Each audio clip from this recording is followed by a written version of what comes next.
한글은 문자라기보다 신의 계시에 가깝습니다. 이 도발적 발언에 전 세계 종교계가 발칵 뒤집혔습니다. 이건 신성모독입니다. 신의 언어는 오직 라틴어뿐입니다. 바티칸의 사제들이 분노했지만 이미 세계는 한글의 신비에 빠져들고 있었습니다. 이 놀라운 사건의 주인공은 옥스퍼드 대학교 토마스 캠벨 교수입니다. 그는 도대체 어떤 걸 발견한 걸까요? 토마스 캠벨은 옥스퍼드 대학교에서 30년 이상 언어학을 연구해온 세계적 석학입니다. 그는 고대 언어 분석과 문자 체계 연구 분야에서 가장 권위 있는 인물로 꼽힙니다. 특히 고대 히브리어, 산스크리트어, 파르시어, 라틴어, 그리고 이집트 상형 문자에 이르기까지 신과 인간 사이를 이어주는 언어 구조를 중심으로 비교 연구를 해왔습니다. 캠벨 교수는 평생 언어의 신성함을 연구해왔습니다. 그에게 문자란 단순한 소통 수단이 아니라 정신의 설계도였고 믿음의 형식이자 문명의 기틀이었습니다. 많은 학자들이 그를 언어의 철학자라고 부르는 것도 이 때문입니다. 언어는 인간이 신의 세계를 이해하기 위한 도구입니다. 특히 문자는 인류가 신과 소통하기 위해 만든 가장 중요한 수단이죠. 옥스퍼드 대학에서 최고 권위의 언어학 강좌를 맡고 있는 그는 매년 전 세계에서 3명만 선발하는 엘리트 박사과정의 책임자이기도 합니다. 그가 집필한 고대 문자와 신성함의 언어학은 세계 100개 이상 대학의 필수 교재로 채택되었고 하버드와 예일 대학은 그의 이론을 기반으로 새로운 고대 언어학 커리큘럼을 개발했을 정도입니다. 그는 2022년까지 단 한 번도 한글을 연구 대상으로 삼지 않았습니다. 그에게 한글은 그저 수많은 세계 문자 중 하나였을 뿐이었죠. 솔직히 말하자면 저는 한글이 특별하다고 생각하지 않았습니다. 대부분의 서구 학자들처럼 한글은 단지 효율적인 현대 문자 중 하나로 여겼죠. 설계된 문자로서 체계적이라는 점은 알았지만 깊이 연구할 만한 가치가 있다고 생각하지 못했습니다. 캠벨 교수의 이런 생각은 부산 대학교에서 온 초청장을 받기 전까지 계속되었습니다. 동아시아 불교 경전의 문자 체계를 분석하는 국제학술 대회의 발표자로 초청받은 그는 처음에는 큰 의미를 두지 않았습니다. 그저 아시아 순회 강연의 한 코스로만 여겼을 뿐이었죠. 한국 방문은 제 학술 일정에서 중요한 부분이었지만 한글 자체보다는 동아시아 문자 체계 전반에 관심이 있었습니다. 사실 중국과 일본의 고문서를 연구하는 것이 주 목적이었죠. 하지만 그는 몰랐습니다. 이 방문이 그의 30년 언어학 연구 인생을 완전히 뒤바꿔 놓을 거라는 사실을요. 2022년 가을, 캠벨 교수는 3박 4일 일정으로 한국을 방문했습니다. 부산대학교 국제학술대회의 주요 발표자로 참석한 그는 동아시아 불교 경전의 문자 체계에 관한 연구 발표를 준비하고 있었습니다. 학회 둘째 날 저녁 그의 일정에는 특별한 장소 방문이 예정되어 있었습니다. 학술대회 주최 측이 그를 데려간 곳은 훈민정음 해례본 복제본이 전시된 특별 전시실이었습니다. 캠벨 교수는 당시를 이렇게 회상합니다. 처음에는 큰 기대 없이 전시실로 향했습니다. 솔직히 말해서 한국의 문자에 대해 깊이 공부해 본 적이 없었기 때문에 그저 의례적인 방문이라고 생각했죠. 그날 저는 무엇을 보게 될지 전혀 예상하지 못했습니다.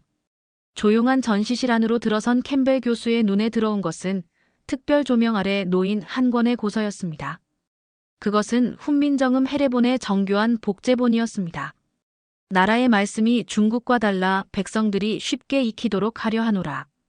캠벨 교수는 그 첫 구절을 보고 한참을 말을 잊었습니다. 30년 언어학자 경력에서 단 한 번도 경험하지 못한 충격이었습니다. 그 문장은 단순한 서문이 아니었습니다. 그것은 문자 창제의 이유이자 목적이자 철학이었고 어쩌면 기도와도 같았습니다. 제 앞에 놓인 것은 단순한 문자 해설서가 아니었습니다. 그것은 하나의 철학적 선언문이었어요. 많은 언어가 신에게서 왔다고 주장합니다. 그러나 한글은 달랐습니다. 그것은 인간이 인간을 위해 만든 최초의 문자였습니다. 그는 책장을 넘길수록 혼란에 빠졌습니다. 발음기관과 자모의 대응관계, 천지인 삼재를 상징한 구성 방식, 그리고 무엇보다 문자를 통해 백성을 깨우치겠다는 이타적 정신이 그를 충격에 빠뜨렸습니다. 세계 문자의 역사에서 문자는 대개 위로부터 내려오거나 통치를 위해 만들어집니다. 신의 계시로서 또는 통치자의 권력 수단으로서 말이죠. 하지만 이 글자는 달랐습니다. 이 글자는 아래를 향해, 백성을 향해 쓰여졌습니다. 헤레본을 읽어 내려가던 그날 밤, 캠벨 교수는 자신의 일지에 이렇게 기록했습니다. 나는 지금까지 수많은 문자를 연구해왔다. 하지만 이처럼 완결된 구조와 윤리적 철학을 동시에 갖춘 문자는 처음 본다. 이것은 설계된 구조물이며 동시에 하나의 계시다. 그러나 신의 계시가 아닌 인간의 계시다. 그리고 그는 이렇게 덧붙였습니다. 나는 한글을 발명이라고 부르지 않겠다. 이것은 인간 중심의 철학적 선언이다. 신이 아닌 인간이 중심인 드물고 위대한 계시다. 캠벨 교수에게 이 경험은 그의 학문적 여정에서 가장 중요한 전환점이 되었습니다. 그는 그날 밤 잠을 이루지 못했고 다음 날 예정된 학술 발표 주제를 전면 수정했습니다. 캠벨 교수는 다음 날 아침 일찍 다시 전시실을 찾았습니다. 그는 보다 깊이 있게 헤레본을 연구하고 싶었습니다. 전시 담당자의 특별 허가로 그는 복제본을 더 자세히 살펴볼 수 있었습니다. 저는 그 순간 한글이 단순한 알파벳 체계가 아님을 깨달았습니다. 대부분의 문자는 그저 발음을 표기하는 기호에 불과합니다. 그러나 한글은 달랐습니다. 한글은 철학적 선언이자 인간 중심의 혁명이었습니다. 페이지가 넘어갈수록 그는 점점 말이 없어졌습니다. 단지 글자의 생김새나 소리의 분류 때문이 아니었습니다. 그가 본 것은 언어학을 넘어선 철학과 구조의 결합, 윤리와 존재, 목적이 함께 설계된 책이었습니다. 저는 그것을 보는 순간 궁금했습니다. 왜 지금까지 세계 언어학자들은 이것을 주목하지 않았을까? 왜 우리는 그저 한글을 효율적인 알파벳 정도로만 여겼을까? 캠벨 교수는 자신이 가르쳐온 서구 언어학의 한계를 처음으로 깨달았습니다. 서구의 언어학은 형태와 기능을 중심으로 문자를 분석합니다. 그러나 한글은 그 분석 틀을 완전히 벗어나 있었습니다. 서구의 알파벳은 의미 없는 기호입니다. 소리를 표기하는 부호이며 기능적으로 조합될 수 있는 단위에 불과합니다. 하지만 한글은 다릅니다. 글자 하나하나가 철학적 상징이며 우주를 닮은 원리를 담고 있는 구성체였습니다. 그는 뒤늦게 한글의 창제 배경을 알게 되었습니다. 15세기 조선 백성들이 자신의 말을 글로 표현할 수 없어 겪는 어려움을 국왕이 직접 나서서 해결하고자 했다는 사실을. 훈민정음은 단순히 기호의 조합이 아닙니다. 그것은 존재를 설명하고 사람을 중심에 둔 설계된 언어 우주입니다. 캠벨 교수는 자신의 학문적 여정에서 처음으로 언어와 인간의 관계를 다시 바라보게 되었습니다. 그는 속으로 비교했습니다. 고대 히브리어는 신의 말씀을 기록하기 위한 신성 언어, 산스크리트어는 진리를 담는 영적인 진동의 그릇, 하지만 한글은 사람이 사람을 위해 만든 이 세상의 가장 인간적인 계시였습니다. 제가 흔히 쓰던 계시라는 단어가 이제는 학문 이상의 존경과 감동의 무게로 다가왔습니다. 이것은 문자이면서도 동시에 설계된 우주입니다. 글자가 아니라 하나의 세계관을 압축해낸 코드입니다. 그리고 그는 정리된 어조로 말했습니다. 보통 문자는 실용적 발명품입니다. 하지만 한글은 신화가 아닙니다. 그 자체가 하나의 설계된 믿음이며 이 세상에 존재하는 가장 지적인 계시의 형태입니다. 캠벨 교수는 학술 대회가 끝난 후 귀국하자마자 즉시 한글에 대한 본격적인 연구에 착수했습니다. 그는 수천 년 문자의 역사에서 한글이 갖는 독특한 위치를 확인하기 위해 세계의 주요 문자들과 한글을 비교 분석하기 시작했습니다. 처음에는 단순히 문자학적 특성을 비교하려 했습니다. 하지만 연구가 진행될수록 한글은 단순한 비교 대상이 아니라는 것을 깨달았습니다. 그것은 완전히 다른 차원의 문자였습니다. 캠벨 교수는 먼저 문자 창제의 목적부터 비교했습니다. 고대 이집트의 상형 문자는 신전의 벽을 장식하고 제사장들의 권위를 높이기 위해 만들어졌습니다. 수메르의 서령 문자는 재산 목록을 기록하기 위한 실용적 도구였죠. 중국의 한자는 점술과 왕권의 신성함을 기록하기 위해 발전했습니다. 대부분의 문자는 권력과 통제를 위해 만들어졌습니다. 문자를 아는 자와 모르는 자의 구분은 곧 지배자와 피지배자의 구분이었죠. 그러나 한글은 정반대였습니다. 한글은 놀랍게도 해방을 위해 만들어진 유일한 문자였습니다. 세종의 훈민정음 서문에 명시된 백성들이 쉽게 익혀 날마다 쓰게 하려 함이라는 구절은 캠벨 교수에게 깊은 인상을 남겼습니다. 그는 세계 어떤 문자에서도 이런 창제 의도를 본 적이 없었습니다. 이것은 단순한 서문이 아닙니다. 문자에 대한 철학적 선언이자 인간 평등에 대한 혁명적 아이디어입니다. 15세기 유럽에서는 상상도 할 수 없었던 개념이었죠. 캠벨 교수는 문자의 구조와 디자인 측면에서도 한글의 독특함을 발견했습니다. 대부분의 문자는 오랜 시간에 걸쳐 자연스럽게 발전했지만 한글은 처음부터 완벽한 체계로 설계되었습니다. 대부분의 문자는 진화합니다. 그림에서 추상적 기호로 단순한 형태에서 복잡한 체계로 말이죠. 그러나 한글은 처음부터 완성된 체계로 등장했습니다. 이것은 마치 돌연변이와 같은 문자학적 기적입니다. 특히 그는 한글과 알파벳의 근본적 차이를 강조했습니다. 서구의 알파벳은 소리를 표기하는 임의의 기호에 불과하지만 한글은 소리의 원리 자체를 시각화한 체계입니다. 예를 들어 라틴 알파벳의 A는 그저 소리를 내기 위한 임의의 기호입니다. 그러나 한글의 기역은 목구멍이 막히는 모양 자체를 본떠 만들었죠. 미음은 입술이 맞닿는 모습을 시각화했고요. 이것은 단순한 기호가 아니라 인간 발음 기관의 지도입니다. 캠벨 교수의 비교 분석은 학계에 큰 충격을 주었습니다. 세계의 주요 문자들이 대부분 임의성에 기반하고 있는 반면 한글은 필연성과 과학성에 기반한 유일한 문자라는 사실이 드러났기 때문입니다.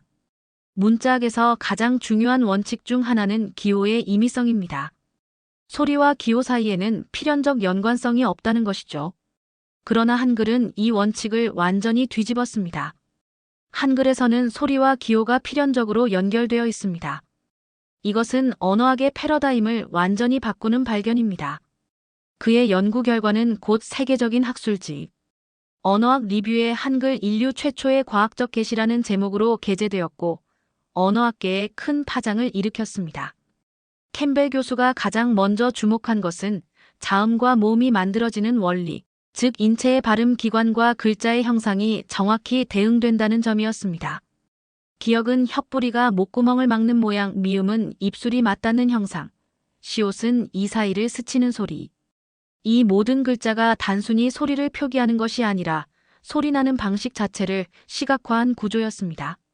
제가 처음 이 원리를 이해했을 때 솔직히 믿기 어려웠습니다. 어떻게 15세기 조선에서 현대 음성학의 원리를 이미 완벽하게 이해하고 있었는지 충격적이었습니다.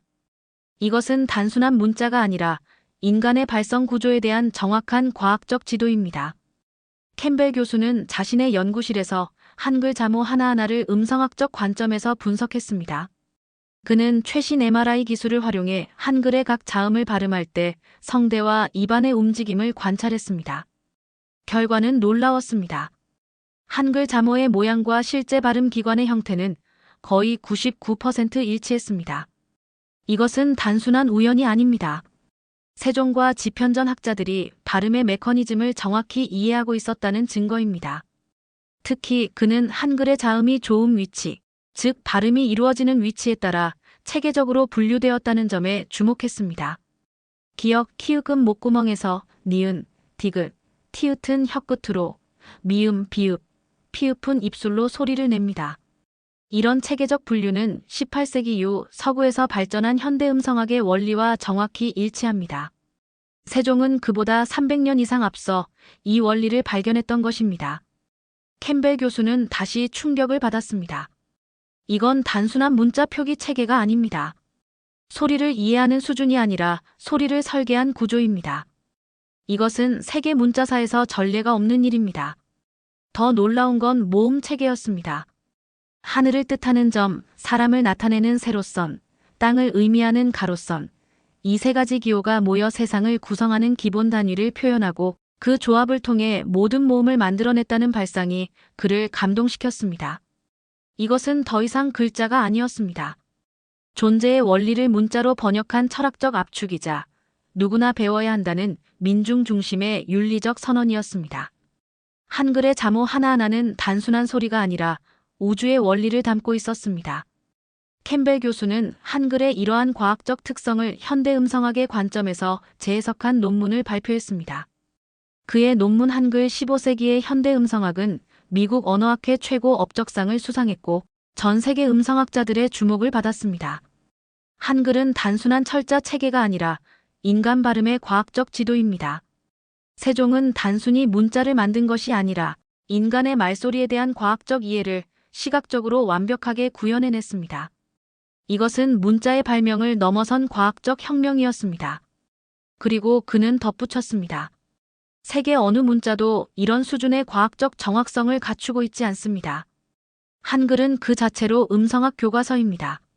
캠벨 교수는 한글의 모음 체계에서 발견한 천지인 원리에 더욱 깊이 빠져들었습니다. 단순한 기호처럼 보이던 모음점, 가로선, 세로선이 각각 하늘, 땅, 사람을 상징한다는 사실은 그에게 커다란 충격이었습니다. 처음에는 단순한 상징적 의미라고 생각했습니다. 그러나 더 깊이 연구할수록 이것이 단순한 상징이 아니라 고도로 체계화된 동양 철학의 시각적 표현임을 깨달았습니다.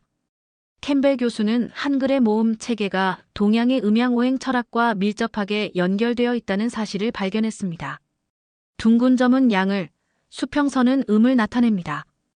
여기에 인간을 상징하는 수직선이 더해져 모든 모음을 형성합니다. 이것은 단순한 글자가 아닙니다. 한글의 모음 체계는 동양 철학의 핵심인 음양 철학과 천지인 사상을 시각적으로 구현한 것입니다. 문자가 우주관을 담고 있다니 이건 전 세계 문자사에서 유례가 없는 일입니다. 특히 그는 한글의 모음 결합 원리에 주목했습니다. 기본 모음들이 결합하여 복합 모음을 만드는 방식이 음양의 조화와 변화의 원리를 정확히 반영하고 있었기 때문입니다. 천과 지가 결합하면 아가 됩니다. 이것은 하늘과 땅의 조화를 시각적으로 보여주는 것입니다. 여기에 다시 천이 더해지면 야가 됩니다. 이런 체계적인 변화는 음양의 상호작용과 오행의 순환을 정확히 반영합니다. 캠벨 교수는 한글의 이러한 철학적 측면을 세계 주요 문자들과 비교했습니다.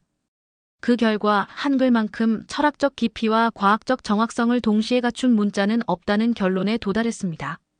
서구 알파벳은 소리를 표기하는 임의의 기호에 불과합니다.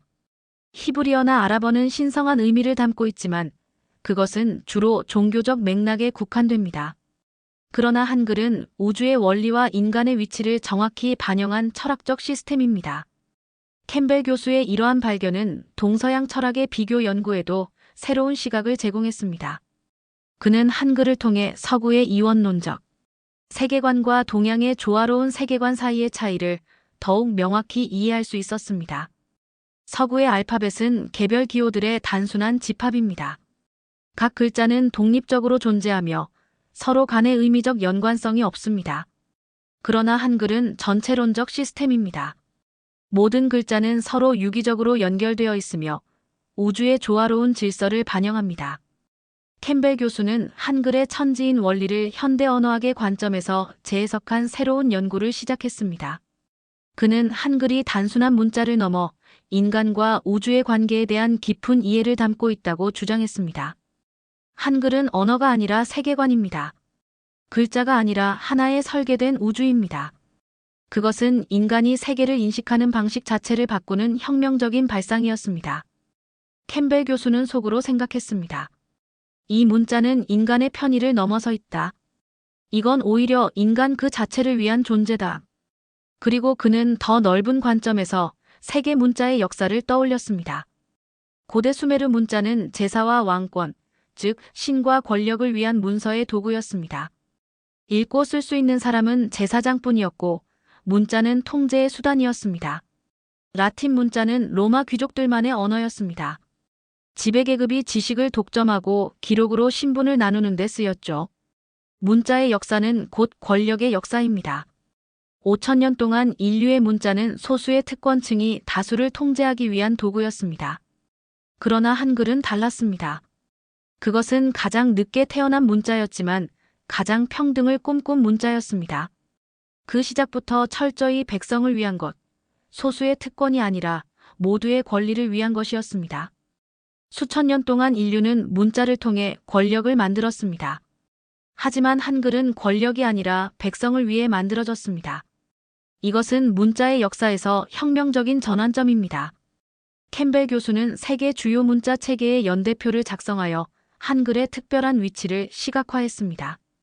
기원전 3000년경의 수메르 서령 문자, 기원전 2000년경의 이집트 상형 문자, 기원전 1000년경의 페니키아 문자, 그리고 이후 발전한 그리스 문자, 로마 문자 등을 시간순으로 배열했습니다. 흥미로운 것은 대부분의 문자가 점진적으로 발전했다는 점입니다. 그림에서 기호로, 모호함에서 명확성으로 말이죠. 그러나 한글은 완전히 다른 방식으로 등장했습니다. 그것은 처음부터 완벽한 체계로 설계되었습니다. 이러한 비교 연구를 통해 캠벨 교수는 한글이 세계 문자사에서 갖는 독특한 위치를 더욱 명확히 이해할 수 있었습니다. 대부분의 문자는 자연적으로 진화했습니다. 그러나 한글은 혁명적으로 창조되었습니다. 그것은 문자의 진화가 아니라 문자 철학의 혁명이었습니다. 특히 그는 한글의 창제가 가진 시대적 의미에 주목했습니다. 15세기는 유럽에서 구텐베르크의 인쇄술이 보급되기 시작한 시기였습니다. 그러나 인쇄술의 발전에도 불구하고 유럽에서는 여전히 라틴어를 통한 지식의 독점이 이루어지고 있었습니다. 15세기 유럽에서는 문자와 지식이 여전히 성직자와 귀족의 전유물이었습니다. 그러나 같은 시기 조선에서는 국왕이 직접 나서서 모든 백성을 위한 문자를 만들었습니다. 이것은 단순한 문자의 창제를 넘어선 지식 민주화의 혁명이었습니다. 캠벨 교수는 역사학자들과 협력하여 세종의 한글 창제가 가진 역사적 의미를 더 깊이 연구했습니다. 그 결과 한글의 창제는 단순한 문자 발명이 아니라 당시 세계사의 흐름을 뛰어넘는 혁명적인 사건이었다는 결론을 내렸습니다. 한글은 가장 늦게 등장했지만 가장 먼저 완성된 문자였습니다. 그것은 단순한 기호 체계가 아니라 인간 중심의 철학적 혁명이었습니다. 문명이 문자를 만든 것이 아니라 이 문자는 스스로 문명을 바꾸고 있었습니다. 캠벨 교수는 계시라는 단어를 다시 꺼내 들었습니다. 그는 자신이 학문적으로 사용하던 이 단어가 이제는 학문 이상의 존경과 감동의 무게로 다가온다고 말했습니다. 종교에서 말하는 계시란 단순한 정보 전달이 아닙니다. 그것은 신이 인간에게 내려주는 진리, 즉 존재의 본질을 꿰뚫는 메시지입니다. 언어는 그 계시를 담는 그릇이며 종교의 중심에는 언제나 그 언어가 존재해 왔습니다. 하지만 캠벨 교수는 한글을 보고 느꼈습니다. 이건 신이 내린 언어가 아니라 인간을 위해 인간이 만든 진리의 구조라는 것을. 종교적 계시는 위에서 아래로 향합니다. 신에서 인간으로, 초월자에서 피조물로 말이죠. 그러나 한글은 다릅니다. 한글은 인간에서 인간으로 향하는 계시입니다. 그것은 인간이 자신의 동료 인간을 위해 만든 특별한 선물입니다. 캠벨 교수는 왜 자신이 한글을 계시라고 표현했는지 설명했습니다. 세종은 단순한 문자 설계자가 아니었습니다. 그는 하나의 사상을, 철학을, 그리고 사랑을 전한 전달자였습니다. 그가 만든 문자는 단순한 기호 체계가 아니라 인간 중심의 철학적 선언이었습니다. 그가 계시라고 표현한 이유는 단순히 한글이 신비로워서가 아니었습니다. 한글에는 의도가 있었습니다. 철학이 있었습니다. 무엇보다 누구에게 전달할 것인가라는 존재적 질문이 있었습니다. 그리고 그 답은 분명했습니다. 1443년 겨울, 한 나라의 왕이 가장 낮은 자들을 위해 글을 만들었습니다. 글자를 모른다는 이유로 억울한 일을 겪는 백성들을 위해 억눌리고 침묵당하던 그들에게 읽고 쓰는 자유를 주기 위해 세종은 직접 나섰습니다. 캠벨 교수는 헤레본의 마지막 페이지에서 잠시 숨을 멈췄습니다. 그곳엔 이렇게 적혀 있었습니다. 백성들이 이를 쉽게 익혀 날마다 쓰게 하려 할 뿐이다. 그 순간 그는 조용히 입을 다물고 책을 덮었습니다. 눈시울이 뜨거워졌습니다. 나는 지금까지 문자를 권력의 기록으로만 보았습니다. 하지만 이건 달랐습니다. 이 문자는 사람을 위한 것이었습니다. 사람이 중심이 된 문자는 처음이었습니다. 그날 밤 캠벨 교수는 다시 한번 일지에 이렇게 적었습니다. 한글은 언어가 아니라 선언이다. 배제된 자를 위해 시작된 이 문자는 오늘날까지도 사람을 살리고 있었다. 나는 종교학자로 살아오며 수많은 고대 경전과 성문서를 보았지만 이처럼 사람을 위해 만들어진 문자는 단 한 번도 본 적이 없었다. 그리고 그가 마지막으로 남긴 말은 지금까지와는 완전히 다른 감정의 깊이였습니다. 나는 이제 말이 아닌 의지를 본다. 그것은 한 왕의 뜻이자 한 문명의 마음이었다. 강의가 끝난 후 캠벨 교수는 조용히 훈민정음 해례본 복제본을 덮었습니다. 그는 고개를 들고 천천히 말했습니다. 우리가 지금까지 언어를 배울 때 늘 그것을 도구로만 여겨왔습니다. 소통의 수단, 지식의 기록, 권력의 매개. 하지만 오늘 저는 전혀 다른 무언가를 보았습니다. 그는 잠시 숨을 고르고 말을 이었습니다. 한글은 단지 문자가 아닙니다. 이것은 사랑의 도구입니다. 그것은 한 인간이 다른 인간에게 다가가기 위한 방식이자 배제된 이들을 향한 손내밀임이었습니다. 전 세계가 알파벳을 중심으로 언어를 체계화하고 효율과 전파력을 중심으로 문자를 평가해왔지만 그 기준으로는 결코 설명되지 않는 문자가 동양의 작은 나라에서 15세기에 그것도 민중의 눈높이에서 등장했다는 사실이 그를 다시 한번 침묵하게 만들었습니다. 왜 이제야 이 언어에 주목하게 되었을까요? 왜 지금까지도 세계는 이 문자의 존재를 제대로 인식하지 못했을까요? 그의 질문은 학문적인 반성 이상의 것이었습니다. 그것은 인간 중심이 아닌 구조에서 인간 중심으로의 전환을 뜻하는 회귀였습니다. 캠벨 교수는 인간 중심의 문자라는 개념이 가진 혁명적 의미를 설명했습니다. 그는 수메르부터 로마, 그리스, 중국에 이르기까지 세계의 모든 주요 문자 체계가 어떻게 소수 계층의 지식 독점 도구로 발전해왔는지 분석했습니다. 고대 이집트에서 문자를 배울 수 있는 사람은 전체 인구의 1% 미만이었습니다. 중세 유럽에서도 문자 해독률은 5%를 넘지 못했죠. 심지어 19세기 초반까지도 대부분의 나라에서 문자는 특권층의 도구였습니다. 그러나 한글은 처음부터 다른 목적으로 설계되었습니다. 세종은 한글을 만들면서 어리석은 백성도 쉽게 익혀 쓸 수 있게 하려 한다고 명시했습니다. 이것은 문자 역사상 전례 없는 선언이었습니다.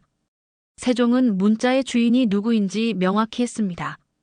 그것은 왕도, 귀족도, 학자도 아닌 백성이었습니다. 이것은 단순한 문자 발명이 아니라 지식 민주화의 혁명이었습니다. 캠벨 교수는 한글이 가진 철학적 의미가 현대 사회에도 여전히 유효하다고 강조했습니다. 정보와 지식이 권력이 되는 디지털 시대에 한글의 민주적 철학은 더욱 중요한 의미를 갖습니다. 오늘날 우리는 디지털 문맹이라는 새로운 형태의 문맹에 직면해 있습니다. 기술에 접근할 수 없는 사람들은 점점 더 많은 기회에서 배제되고 있죠. 한글의 철학은 이런 시대에 중요한 교훈을 줍니다. 지식은 모두에게 평등하게 주어져야 한다는 것을요. 그는 마지막으로 한글이 단순한 언어적 도구를 넘어 인간 존엄성의 상징임을 강조했습니다. 언어는 문명을 만든다고 믿어왔습니다. 하지만 한글은 문명을 넘어 인간을 기억하게 했습니다. 그것은 인간을 위하고 인간을 향한 것이었습니다. 캠벨 교수의 이러한 깨달음은 그의 학문적 여정에 완전히 새로운 방향을 제시했습니다. 그는 이후 인간 중심의 언어학이라는 새로운 학문 분야를 개척하기 시작했고 한글은 그 중심에 있었습니다. 캠벨 교수가 옥스퍼드 대학교의 메인 강연장에서 한글 인류 역사상 유일한 인간 중심의 계시라는 주제로 특별 강연을 하기로 한 날 800석 규모의 강당은 이미 오전부터 청중들로 가득 찼습니다. 언어학자, 역사학자, 동양학 연구자뿐만 아니라 다양한 분야의 학자들이 모였고 세계 각국에서 온 언론인들로 뒷자리는 이미 만석이었습니다.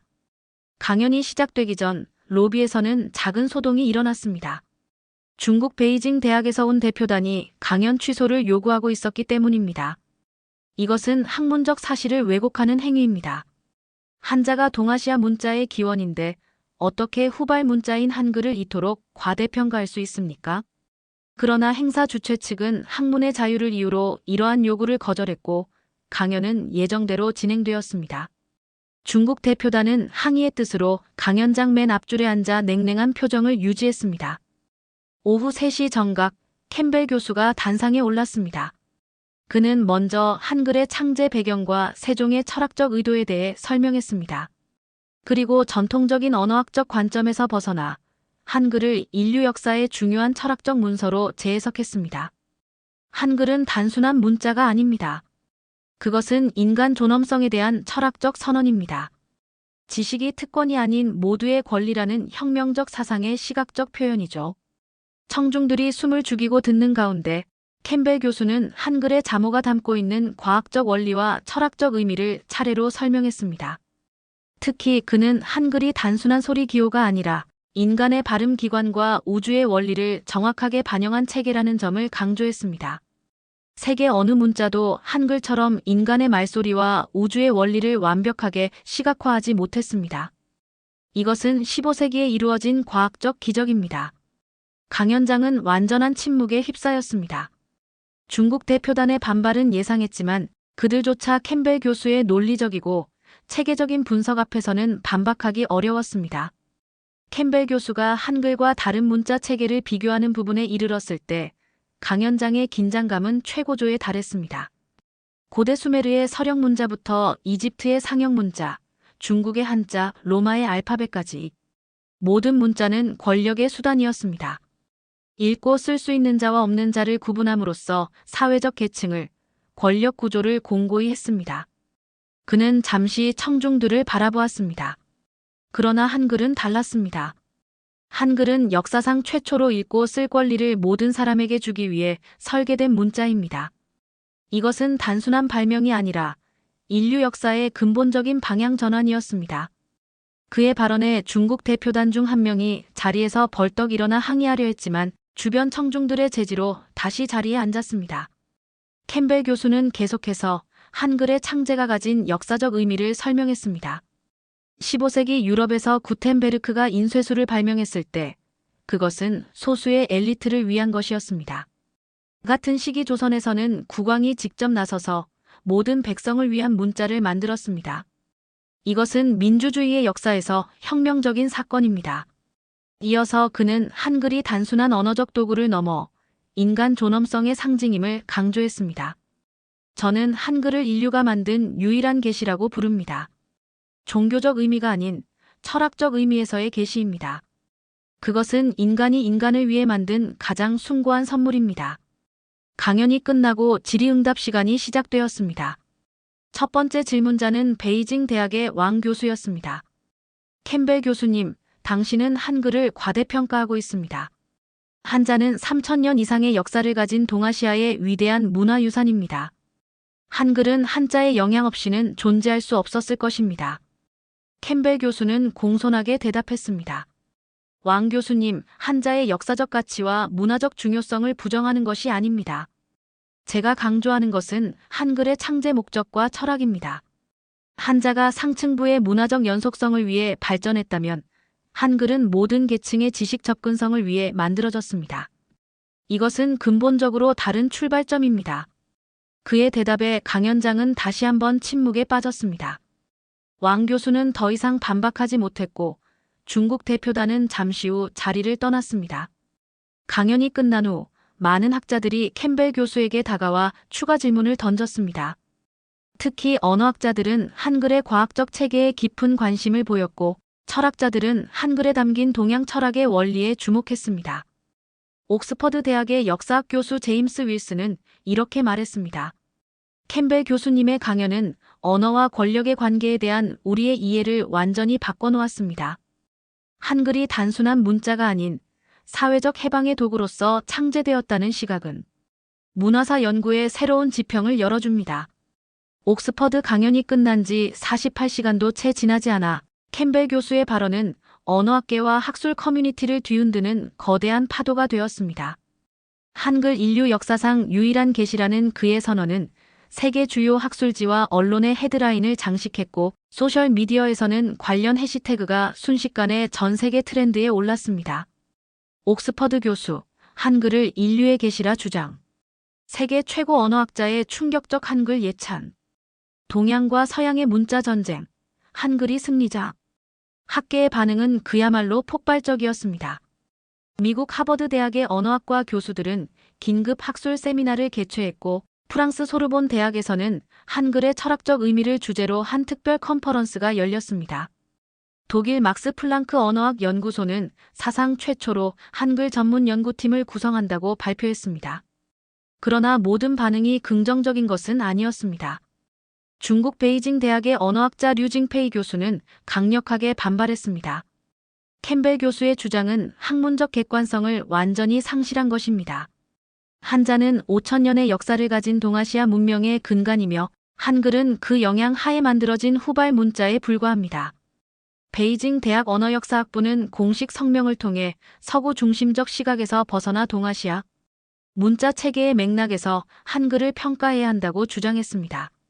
중국 관영 매체들은 일제히 캠벨 교수의 주장을 문화제국주의의 새로운 형태라고 비판했습니다.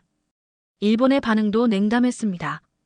도쿄대학의 사토 히로시 교수는 한글이 가진 과학적 체계성은 인정하지만 계시라는 표현은 과도한 신비화라며 거리를 두었습니다. 일본 학계는 대체로 이 논쟁에서 한 발짝 물러서 있었지만 일부 보수 매체들은 한국의 문화적 우월성을 과시하기 위한 서구학자의 편향된 견해라고 평가했습니다. 서구학계의 반응은 복잡했습니다. 영국 캠브리지 대학의 언어학자 마이클 포스터는 캠벨의 주장을 지지했습니다. 캠벨 교수의 분석은 매우 설득력 있습니다. 한글은 단순한 문자가 아닌 인간 중심의 철학적 발명품입니다. 우리는 문자의 기능뿐 아니라 그 사회적, 철학적 의미까지 고려해야 합니다. 반면 프랑스의 저명한 언어학자 피에르 듀퐁은 비판적 시각을 보였습니다. 모든 문자 체계는 고유의 가치와 역사적 맥락이 있습니다. 한글의 과학성과 체계성은 인정하지만 이를 유일한 계시라고 표현하는 것은 다른 문자들의 가치를 평가절하하는 것입니다. 논쟁은 언어학을 넘어 철학, 역사학, 사회학 분야로 확산되었습니다.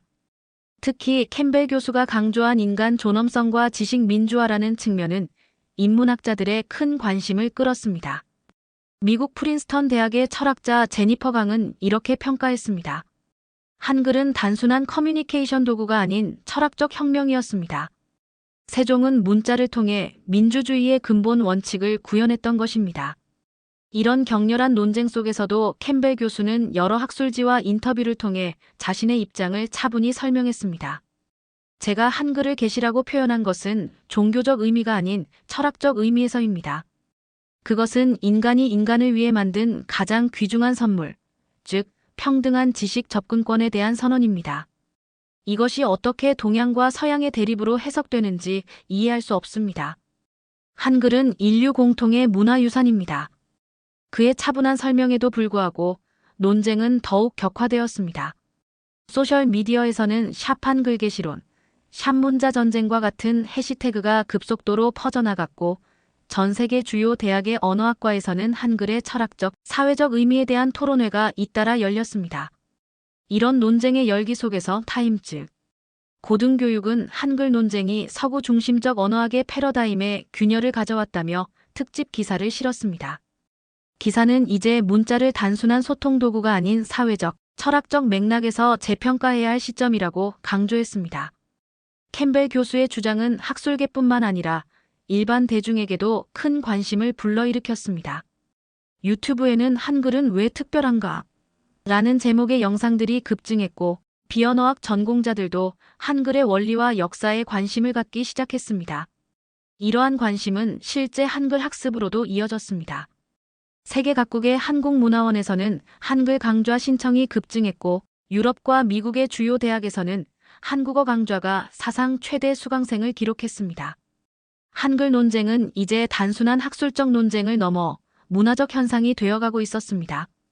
캠벨 교수의 한글 계시론이 세계 학계를 뜨겁게 달구던 중 영국 방송공사 BBC는 파격적인 결정을 내립니다. 세계적인 다큐멘터리 시리즈인 인류의 유산의 특별편으로 한글 인류를 위한 계시를 제작한다는 발표였습니다. 이 프로젝트의 총괄 프로듀서 엘리자베스 그레이는 기자회견에서 이렇게 말했습니다. 우리는 캠벨 교수의 주장이 단순한 학술적 논쟁을 넘어 인류 문명사의 중요한 재평가 지점이라고 판단했습니다. 이 다큐멘터리는 세계 시청자들에게 한글의 역사적, 철학적 의미를 깊이 있게 전달할 것입니다. BBC의 결정은 또 다른 파장을 일으켰습니다. 특히 중국 정부는 공식 성명을 통해 BBC가 편향된 시각으로 동아시아 문화를 왜곡하고 있다며 강하게 비판했습니다. 일본 외무성 역시 역사적 사실에 기반한 균형 잡힌 시각을 유지해 달라는 외교적 요청을 영국 정부에 전달했습니다. 그러나 BBC는 이러한 외교적 압력에 굴하지 않고 제작을 강행했습니다. 다큐멘터리는 총 3부작으로 기획되었고 캠벨 교수를 중심으로 세계 각국의 언어학자, 역사학자, 인공지능 전문가들이 참여했습니다. 촬영팀은 한국을 방문해 경복궁, 세종대왕기념관, 국립한글박물관 등에서 촬영을 진행했습니다. 특히 훈민정음 해례본이 보관된 간송미술관을 최초로 고화질 카메라로 촬영하는 허가를 받아 화제가 되었습니다. 첫 번째 에피소드 침묵의 혁명은 15세기 세종시대의 역사적 배경과 한글 창제 과정을 다루었습니다. 실제 역사 기록을 바탕으로 세종과 지편전, 학자들의 연구 과정을 정교하게 재현한 장면들은 전 세계 시청자들의 감탄을 자아냈습니다. 두 번째 에피소드 소리의 과학에서는 한글의 과학적 원리를 현대 음성학과 비교 분석했습니다. MIT 음성공학연구소의 협력으로 한글의 자음과 모음이 실제 발음, 기관의 모양과 일치하는 과정을 3D 그래픽으로 시각화했습니다. 가장 논란이 된 것은 마지막 에피소드 문자의 민주주의였습니다. 이 에피소드에서는 다른 문자 체계들과 한글의 학습 용이성을 비교하는 실험이 진행되었습니다. 문자를 모르는 아프리카 어린이들에게 한글, 한자, 로마자, 아랍어 등을 가르치고 학습 진도를 비교한 결과 한글이 압도적으로 빠른 학습 효과를 보인다는 결론이 도출되었습니다. 특히 감동적이었던 장면은 시에라리온의 한 마을에서 촬영되었습니다. 현지어에 맞게 변형된 한글을 배운 마을. 사람들이 처음으로 자신의 언어로 글을 쓰고 읽는 모습을 담은 장면은 많은 시청자들의 눈시울을 붉게 만들었습니다. 저는 60살에 처음으로 글을 배웠습니다. 한글은 마법 같았어요. 단 일주일 만에 제 이름을 쓸 수 있게 되었고, 이제는 손자에게 이야기책을 읽어줄 수 있게 되었습니다. 다큐멘터리는 방영 첫날 영국 시청률 18%를 기록하며 BBC 다큐멘터리 시리즈 역사상 가장 높은 시청률을 달성했습니다. 이후 여러 전 세계 방송사에 판매되어 방영되면서 더 큰 글로벌 현상으로 발전했습니다.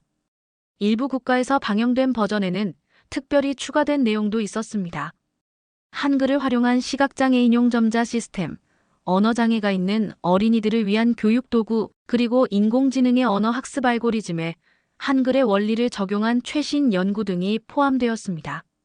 다큐멘터리는 에미상, 피보디상, 영국 아카데미 TV상 등 주요 방송상을 휩쓸었습니다. 특히 수상소감에서 제작진이 한글로 감사합니다라고 말해 큰 화제가 되었습니다. BBC 다큐멘터리는 캠벨 교수의 주장을 대중화하는 결정적 계기가 되었습니다. 학술적 논쟁의 영역을 넘어 한글은 이제 전 세계 일반 대중에게도 인류 문명의 위대한 성취 중 하나로 인식되기 시작했습니다.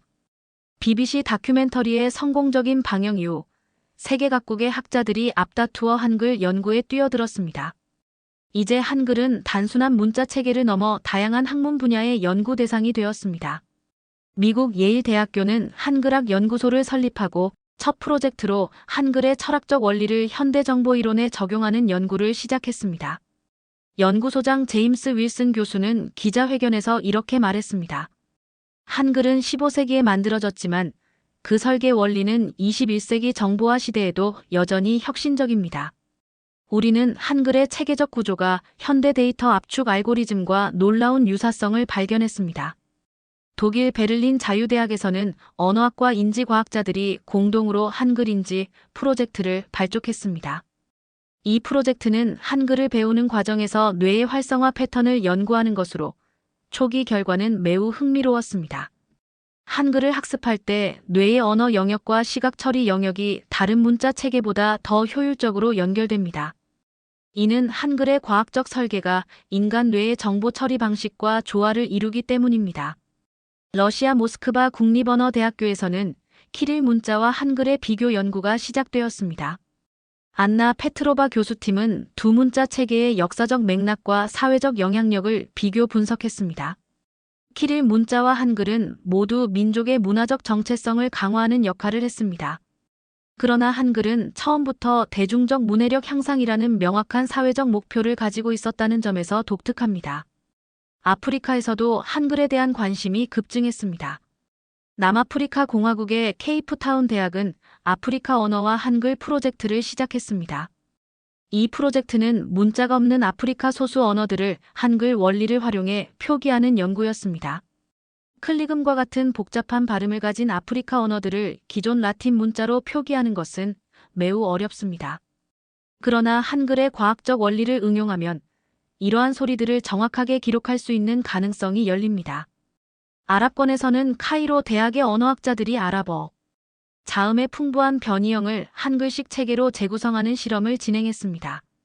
하산 알파로키 교수는 한글의 원리는 모든 인간 언어에 적용 가능한 보편적 설계라고 평가했습니다. 인도의 자와할랄 네루 대학에서는 산스크리트어와 한글의 철학적 기반을 비교하는 학술 대회가 열렸습니다. 인도의 저명한 언어학자 비카스 샤르마는 한글과 산스크리트어는 모두 우주, 질서에 대한 철학적 이해를 바탕으로 하고 있다고 주장했습니다. 한글 연구의 물결은 심지어 인공지능 분야까지 확장되었습니다. 구글의 딥마인드 팀은 한글의 형태 의문적 원리를 적용한 새로운 언어 학습 알고리즘을 개발했습니다. 이 알고리즘은 기존 모델보다 30% 향상된 성능을 보여 AI 연구자들의 큰 관심을 끌었습니다. 이러한 다양한 연구들은 한글이 단순한 한국의 문자가 아닌 인류 지식, 유산의 중요한 부분으로 자리매김하는 계기가 되었습니다.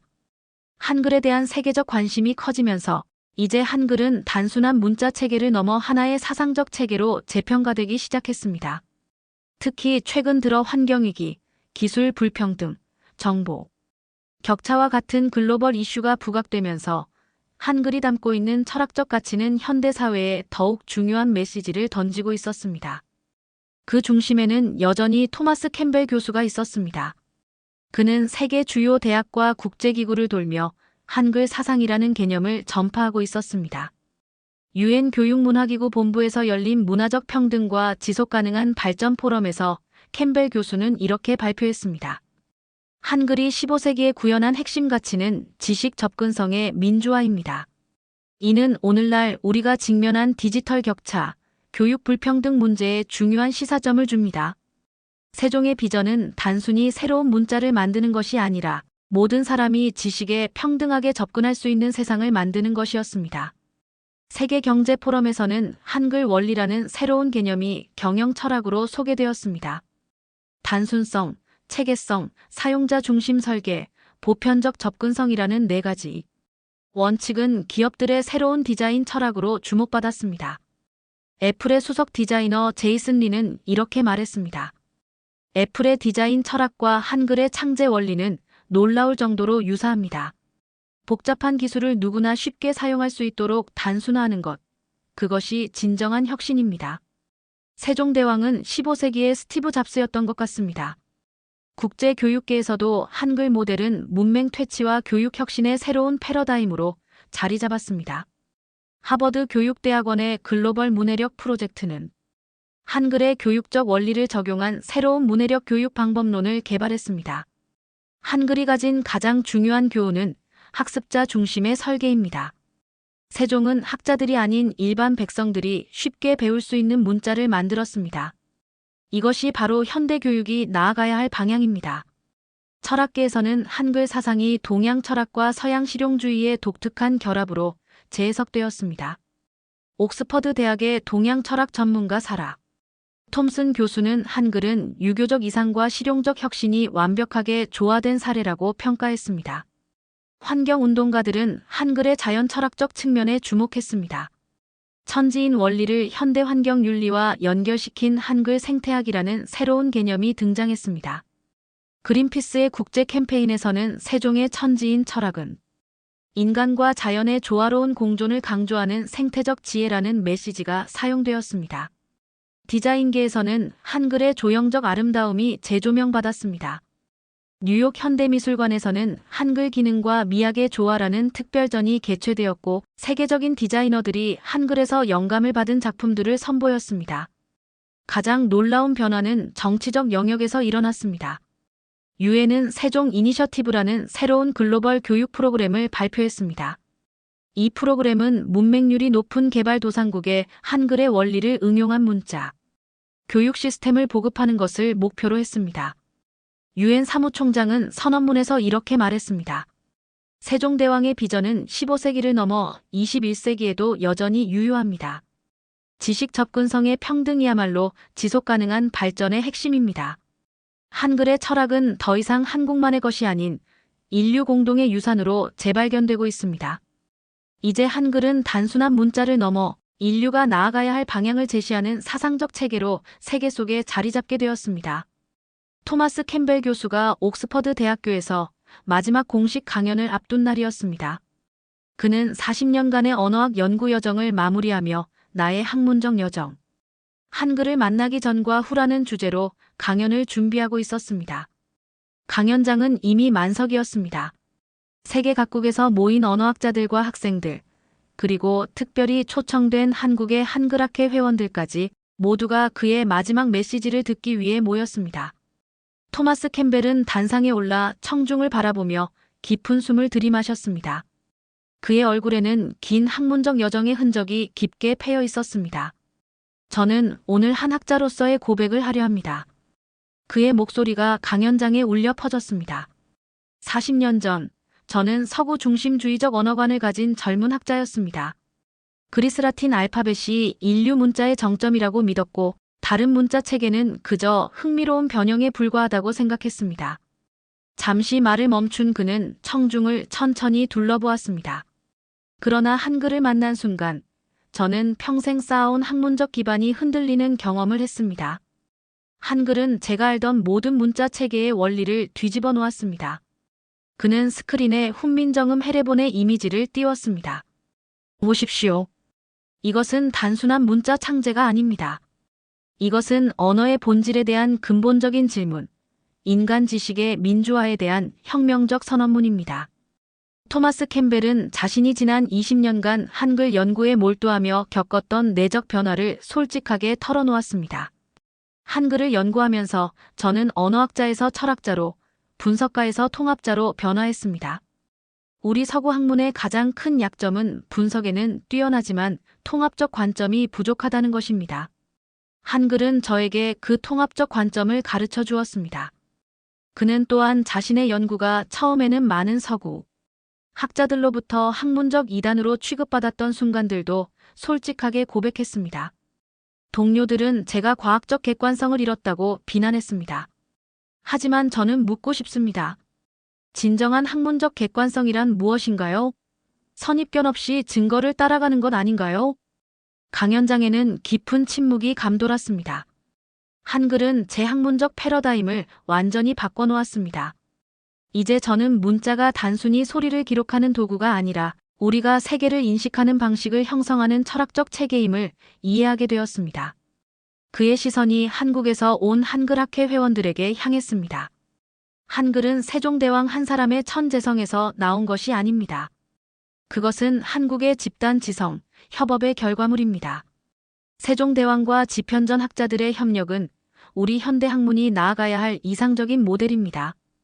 토마스 캠벨은 강연의 마지막에 놀라운 발표를 했습니다. 저는 제 남은 학문적 여정을 한글 프로젝트에 헌신하기로 결정했습니다. 언어 소멸 위기에 처한 소수 민족들을 위해 한글의 원리를 응용한 새로운 문자 체계를 개발하는 일입니다. 그의 눈에는 열정의 빛이 빛났습니다. 한글은 인류에게 주어진 선물입니다. 그리고 우리는 그 선물을 전 세계와 나눌 책임이 있습니다. 세종대왕의 꿈이 15세기 조선을 넘어 21세기 전 세계로 퍼져나가는 것을 보는 것. 이것이 제 마지막 학문적 꿈입니다. 강연이 끝나자 청중들은 일제히 기립박수를 보냈습니다. 그 중에는 눈물을 흘리는 한글학회 회원들도 있었습니다. 토마스 캠벨의 학문적 고백은 단순한 은퇴 연설이 아니었습니다. 그것은 한 학자의 지적 여정이자 한글이 세계에 전하는 메시지의 울림이었습니다. 세계적 언어학자 토마스 캠벨의 한글에 대한 충격적 선언은 단순한 학문적 발견을 넘어 인류 지식의 민주화라는 세종대왕의 꿈이 500년의 시간을 뛰어넘어 세계로 퍼져나가는 시작점이 되었습니다. 문자는 단순한 기호가 아니라 한 문명의 철학과 세계관을 담는 그릇입니다. 한글은 이제 단순한 한국가의 문자가 아닌 인류 보편의 가치를 담은 철학적 유산으로 재평가되고 있습니다. 그것은 권력이 아닌 사람을 위한 인간 중심의 철학적 혁명이었습니다. 세종대왕이 500년 전 훈민정음 서문에 남긴 나라의 말이 중국과 달라 문자가 서로 통하지 아니하므로 백성들이 이를 쉽게 익혀 날마다 쓰게 하려 함이라는 문장은 단순한 문자, 창제의 이유를 넘어 지식 민주화의 혁명적 선언이었습니다. 한글의 철학은 오늘날 글로벌 디지털 시대에 더욱 큰 의미를 갖습니다. 정보 접근성의 불평등, 교육 기회의 격차 기술, 문맹이라는 새로운 형태의 사회적 배제 앞에서 한글의 창제 정신은 우리에게 중요한 지향점을 제시합니다. 세종대왕의 진정한 유산은 단순한 문자 체계가 아닌 모든 사람이 지식에 접근할 권리가 있다는 혁명적 사상이었습니다. 그리고 이제 이 사상은 한국을 넘어 전 세계로 퍼져나가고 있습니다. 여러분은 한글에서 어떤 가치와 메시지를 발견하셨나요? 구독과 좋아요 부탁드립니다. 긴 얘기 들어주셔서 감사합니다. 지금까지 원더풀 해외 사연이었습니다.